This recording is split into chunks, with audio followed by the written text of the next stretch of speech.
সহকারী SSC pass, ওরা এই 10ম গ্রেডের উপর রাতের আধারে মামলা করেছে এবং টাকার বিনিময়ে ওদের পক্ষে রায় নিয়েছে। যদি এমনটাই হয় তাইলে অন্যান্য কান্ট্রিগুলোতে দেখা যায় যে তারা কারিগরি শিক্ষায় শিক্ষিত হয়ে দেশকে অনেক দূর রিপ্রেজেন্ট করছে। আমরা যদি আমাদের সম্মানিত না পাই তাইলে এই ডিপ্লোমাতে কেউ পড়ার আগ্রহী থাকবে না। এই পলিটেকনিক ইনস্টিটিউটগুলো অচিরেই বন্ধ হয়ে যাবে।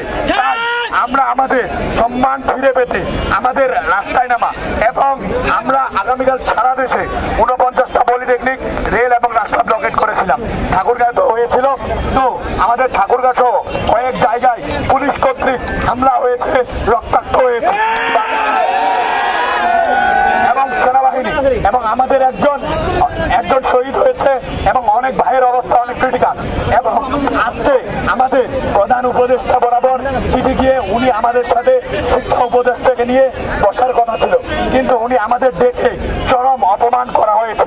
কারণ উনি বসার কথা বলে ওনাদের সাইডের কোনো মানুষই আমাদের সাথে কথা বলে নাই এবং ওনারা আমাদের যৌক্তিক দাবির সাথে একমত পোষণ করেন নাই, আমাদেরকে ওনারা মেনে নেন নাই। তাহলে এভাবে যদি হতে থাকে